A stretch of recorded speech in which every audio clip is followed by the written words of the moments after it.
Okay, let's do this. So we have a styrofoam ball. This is about 3 inches wide, and this is nice and light, perfect for this project. I definitely recommend using a styrofoam ball. This came in 2 sections, so I had to hot glue this together, but it's nice and light for your hot air balloon. And then we also use a cookie cutter that is a tad smaller than our styrofoam ball, and that is what's going to make up our basket and start off the frame for the basket. I also have some edible glue, and this is made up of CMC, Tylose powder and water. The recipe will be in the comment section below. Some cornstarch, just if that fondant you're using does get a little bit sticky, it helps. And we have our bamboo skewers. You want some nice tall skewers, and then we have these paper straws, which are optional. A cake dummy is perfect for this project and setting it all up. But let's just get into it. Now I have some light blue fondant. I use the sugar paste. You really want a very high quality sugar paste for this project, because you can see here this is nice and smooth and it's not sticking to my hands. If it is quite sticky, throw in some of that CMC powder to dry it out a little, and make sure you've got plenty of cornstarch on your work surface. So I'm using a non-stick rolling pin to roll this out on my workboard, and then we're going to go in and start cutting out some little leaf shapes. I'm using my ball just as a guide. I know this is wide enough, so I want it the height of my ball, and then I'm going to freehand this because we can tidy it up later, and I'm just using a knife and cutting out a leaf, and then I will use this leaf to cut out 3 more. So you want 4 in total. And I'll just lay this on top of my fondant and then cut the next few out. Again, this is lovely because it's not sticking to itself, but if it is, then like I say, put in a little bit more CMC Tylose powder, massage that into your fondant before you start to roll it out, and also get plenty of cornstarch on there as well, and it should really help, especially if it's a very humid day where you are. Now these are all ready to go. I'm going to take my paintbrush and put a little bit of glue on there. Don't get it too sticky, just enough so that it's tacky and then it will stick to our polystyrene ball. And then I'm going to find the center and the top of my ball and then start to pull that first leaf down.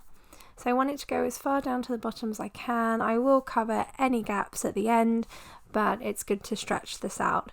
And then we'll go again at the opposite angle. So think of it like a clock face. You want to do 12 o'clock, 3 o'clock, 6 o'clock and 9 o'clock, and that's the pattern that we're using. Now some people do cut out a very particular guide for this and have the shapes very exact. I find that it's easy enough just to kind of freehand this and then go in and tidy up those edges at the end. So I'm stretching that bit down, just making sure it's nice and smooth, and then just remember to kind of smooth that out with your hands to get rid of any creases and imperfections as we go. Always remember, try not to load up your brush with too much glue, because then it can just be a hot sticky mess. We just need a little bit, just enough to get this stuck onto our polystyrene ball. I absolutely love this style. I could just make these over and over again, and obviously you can change the colours up depending on the theme. I'm going to press in the top just to indent that. It adds a nice little bit of interest to our hot air balloon, and then we're also going to add something at the top when we're finished. And then I'll go in and add the last one. And then after we do this, we're going to do the same thing with white. We're going to cut out some white fondant and then start to add this into the gaps. And again, like I say, just pull this bit down a little bit just so we get it as far down as we can. Your fondant should be nice and stretchy enough to go down. Again, when you're rolling out that fondant, maybe make sure not to roll it too thin.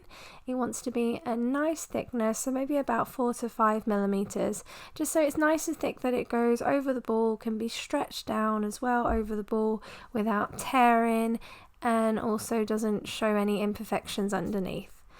So you don't want it too thick, because it will make the ball very heavy, but then if it's too thin, you're going to struggle to use it and get a nice smooth finish. I'll go with a ball tool and I'll kind of just press down into the middle, make a nice little indentation, and that just brings everything together, gives it a nice look. And then we can go in and start to add the little white sections to the hot air balloon.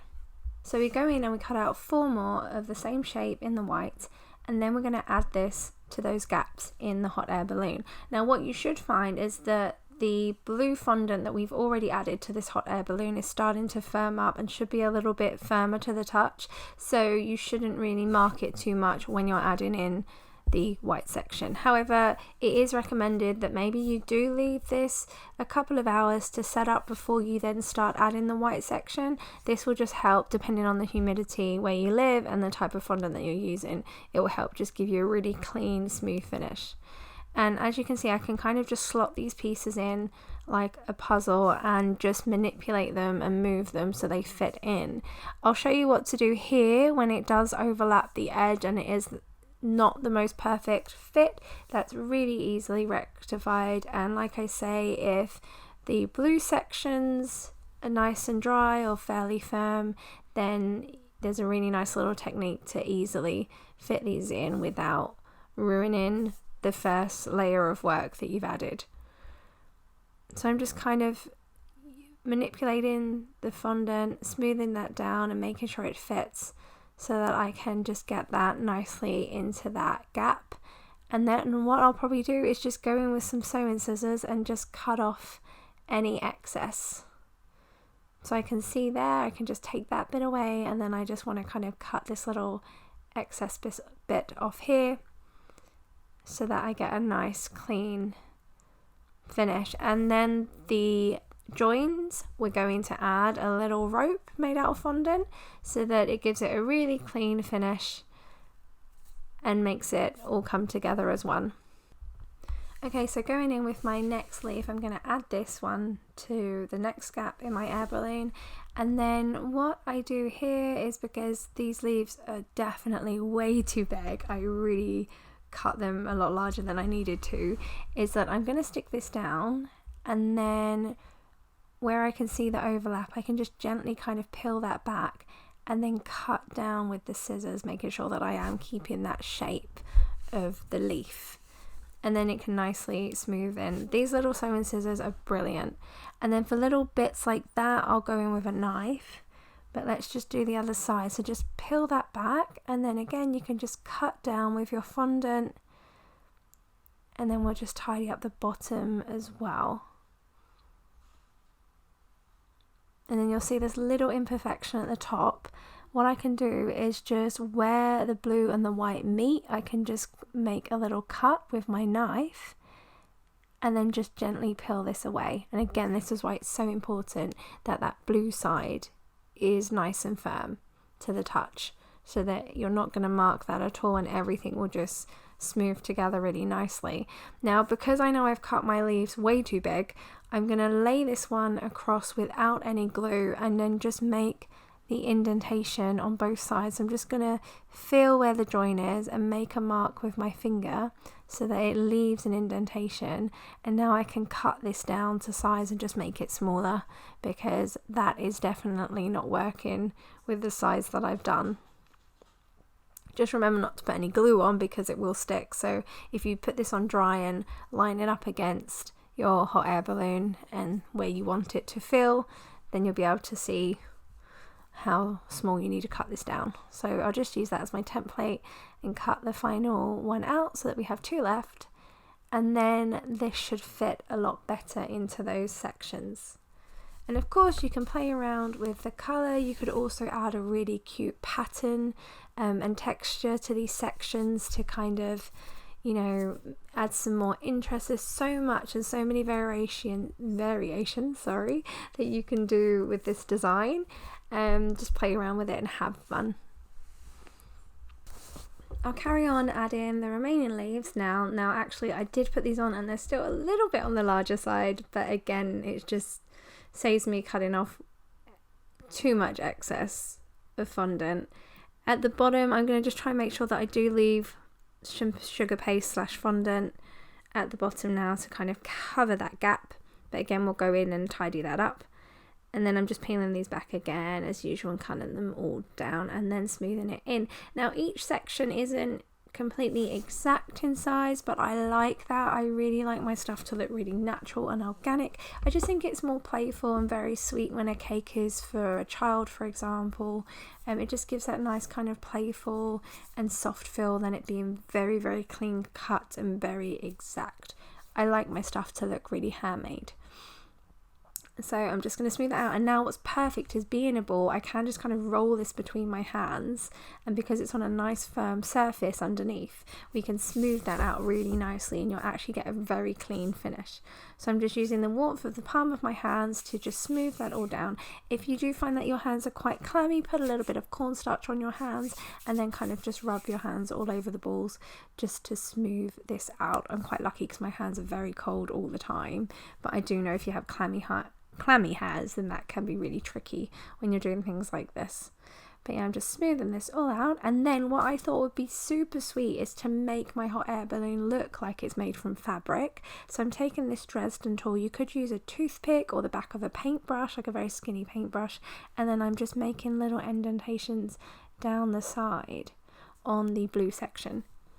I just thought this made it look really sweet, and it actually makes the material at the top look like it's ruched, and just gives it like a real soft fabric look. Little details like this make such a difference to your work. So just kind of dragging that down and doing them different lengths as well. Don't keep them exact, do a few shorter ones and a few longer ones as well. That gives it a really lovely natural finish. And then that we can set up aside and let that dry out, and then we'll get to work on adding the other. Okay, so I've gone in with a light brown fondant, and I'm just going to use my cookie cutter to cut this out. I want it really nice and thick, so roll it nice and thick because this is going to be the base of our basket. You need something that the rest of the fondant can adhere to, and it keeps it nice and sturdy. Taking CMC powder or Tylose, you want quite a generous amount now mixed in to the remainder of this fondant. You want it to feel quite dry to the touch, not sticky, and just a really nice firm texture. We roll a sausage shape, and I want to make sure this is going to fit around my circle cutter because this is going to be the sides of our basket. I'll just cut that down there. And then we'll start to roll this out so that we have some height and that we're flattening this. And this needs to be fairly thick enough that it will happily stand up on its own once it's secured around the base of the basket, but not so thick that when we add the second layer it will look too chunky, because we are going to put another layer over this. So don't worry if there's any imperfections, you're not going to see these because we're going to do a textured layer to just help make this basket nice and sturdy.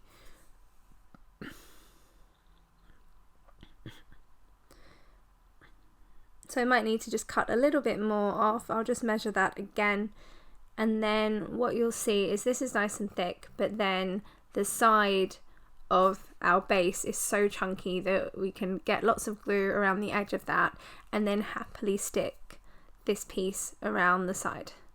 And then where it overlaps, I'll just take some scissors and cut down so we get a really nice neat little join. I'm just going to close that in there. You might see a little imperfection at the top of the basket, and I don't mind that. I like that. Again, I want it to look really homemade and cute and just have a little bit more of a natural feel and look like a real weaved basket. So for me, I'd leave that, but if you don't like it, feel free to roll your fondant out as smooth and as neat as you like it. And I kind of like to have my edges a little bit kind of pulled out at some sides as well, just so it looks really soft and natural. And again, I want it to look like it's made from fabric. So I have this really cool impression mat, which is basically a cable knit. We're going to roll out more fondant, make sure this fits round the size of our basket, and then we're going to just press this into these impression mats. These are really brilliant for projects like this. It adds such a cool effect, but there are other ways of doing this, so I will post videos in the future on how to do this with ropes. We are actually going to use the rope technique where you roll tiny bits of fondant out into strings for the top of the basket, so you can still use that same concept for the entire basket if you wanted to. But look how cool that impression is. It really looks like it's real knitted wool, which I think is amazing. I'm measuring just the height of my basket now, and as you can see already that basket is sitting up quite nicely on its own, and that's because of all that Tylose and CMC powder that's in there. Be careful, because if you add too much it will crack and dry, but you want just enough that it will firm up. And I'm just going to cut this down and tidy up the edge.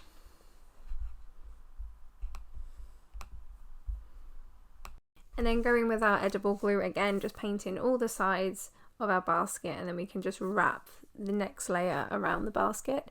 And where it overlaps at the back again, just go down with some sharp scissors to give it a nice clean cut. You can also go with the other side that's overlapped underneath.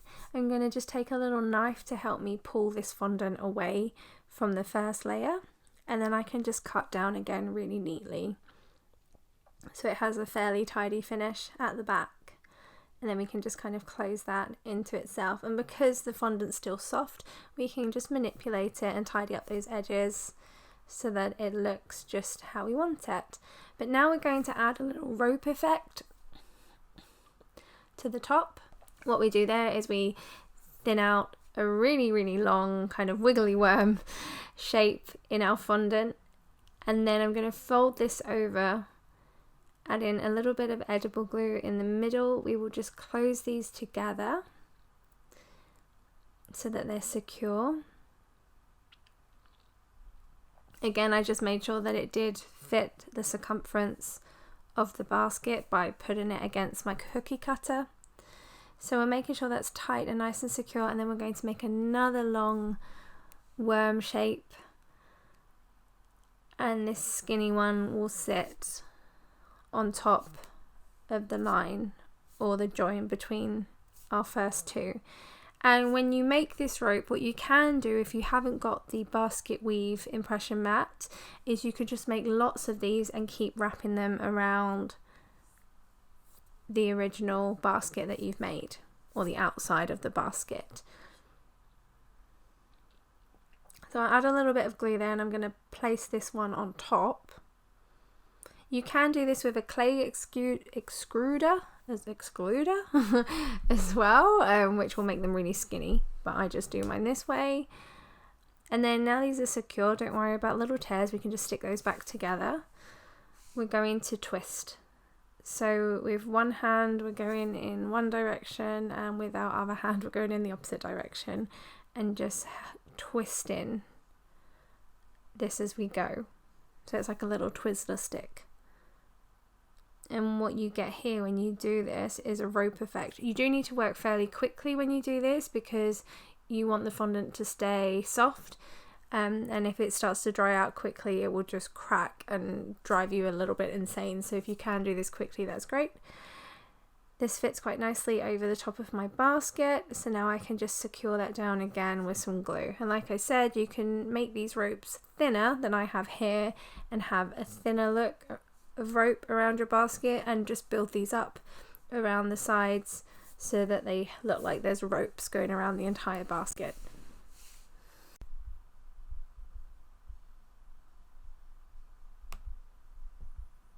So now what I'm going to do is I'm going to roll out really thin fondant stringy pieces. I haven't added any CMC to this, and then we're going to go back into our air balloon, and where all the joins are, we're going to add these skinny strings of fondant down the side, following the lines with a little bit of glue. I'll use my scissors to snip it at the bottom, and then what I like to do is go in with a little knife, and I'm going to do little impressions just sideways at an angle, so these look like tiny ropes that are down the side of a hot air balloon. We're kind of going for those like really classic original hot air balloon look, where there were kind of like strings and ropes all over them. And I'm going to do this all the way around the hot air balloon where all the joins are. That one snapped a little, so I'll just go in and add another piece, and then we'll cut that at the bottom. And then what we're going to do is tidy up all the other little bits, like the base of the hot air balloon and the top. And again, get creative with this. You could really add whatever you liked.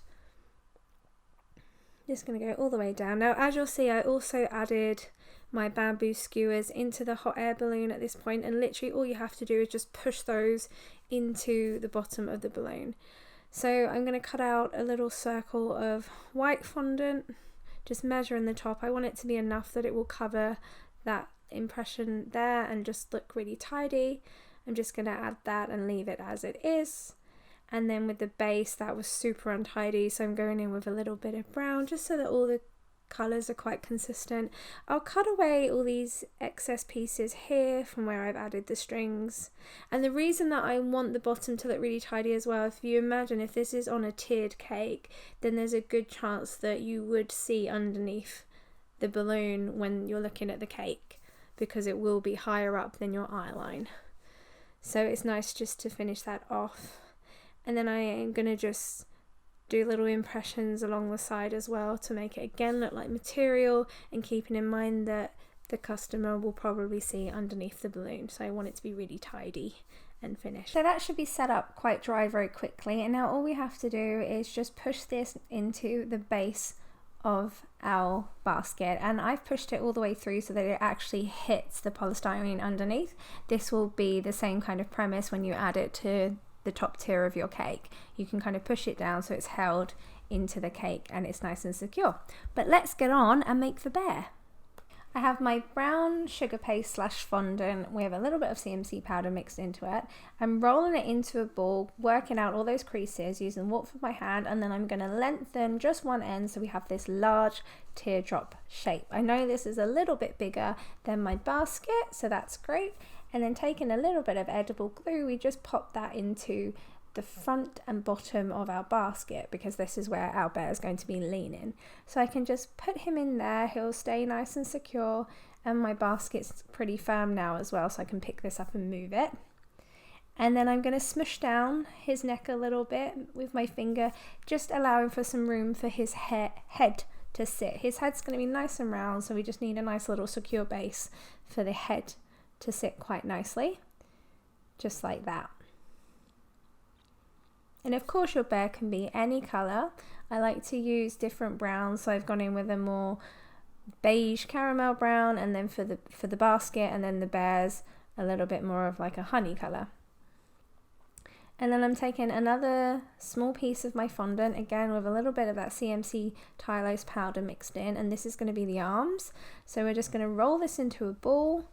Again, if you roll it between the palms of your hands, you'll work out those creases, and then roll it into a sausage, and we have these natural points at the end of our sausage from where we've rolled it.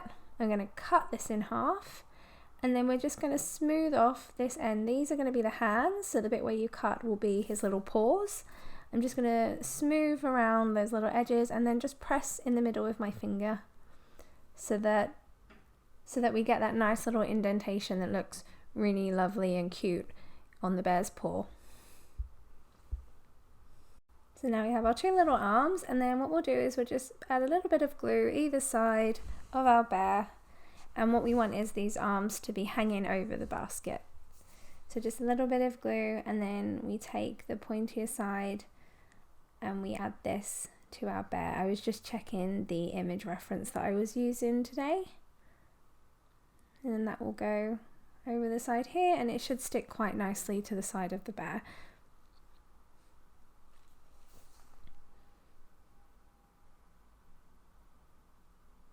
Just like that. Now I've rolled out some fondant, and I'm checking that it's the right size against the bear for the head. I'm just going to press down on the bottom half of the ball, and then I'm making a little indentation for his eyes, and just so I know where the nose is going, and then two at the top for his ears. Now a good tip is the further away the eyes, the cuter it will look. Take another small piece of fondant, and we'll just roll the ball into a tiny sausage, and then we will cut this in half, and this will be the ears for the bear.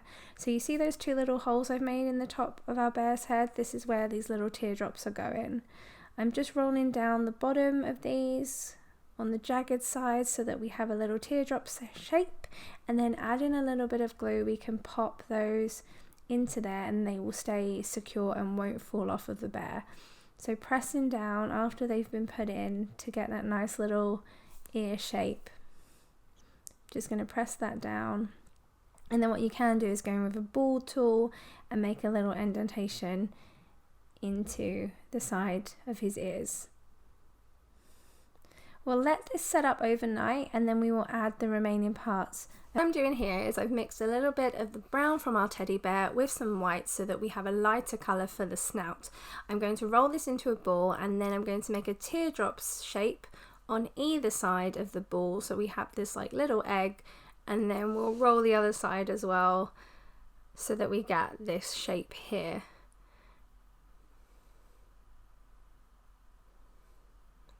And then we take some glue, and then that little impression that we've made in the bottom of his face is where we're going to put the glue. Not to worry about the marking for the nose, that was just to give you a guide so you could understand how the bear will look when he has a nose and his two eyes. And then we'll place that down, so just be careful not to smush it down because we want to keep that shape. We want the snout to be more pronounced, but the idea that now that we've made that impression and then we've added the snout, it won't stick out so much that it will look really odd. And you'll see when you're doing this what I mean. So I'm going to just press with my little finger down at the top where I want the nose to go, so it's quite high up, and you see we get this little look here. And then I'll go in with a knife and I'm just going to cut down, make a little impression, and then use the back of my paintbrush to make the little marking where I want his nose to sit in. And when you make these markings, it just means that when you place something, it sits really nicely in the model and it makes it all look as if it's one. And then taking a tiny bit of black, we roll the ball, roll it into a sausage, and then cut that in half. Now the idea here is if you use this method and you cut these pieces in half, both balls will be absolutely equal. And these are the eyes, so we want the eyes to look the same, because you'll notice if they are different sizes, your bear will look a little bit creepy. I'm just going to twist my square paintbrush because I need to get my glue into these holes that we've made for the bear's eyes. And then taking my edible glue, just a tiny bit in there just to help the black eyes stick. And then just taking each little ball, I'm going to place this in to those holes, just let it fall in nicely, and it will sit easily in the hole on its own. And then I can take the back of a paintbrush or a Dresden tool and just press these down and flatten them so they look like little buttons. And the same for the nose, we'll just do a darker bit of brown, make a ball, and then just let that sit in that little indentation that we've made. And then just with the hot air balloon, if you wanted, you can add stripy paper straws onto the bamboo skewers so that it covers up the skewers and adds another dimension to your hot air balloon, but this is definitely your preference. And then we'll just add a little bit of glue to the top of our teddy bear and place his hair tilted at an angle. And that's it, you're done. I really hope you enjoyed watching this tutorial as much as I did making it.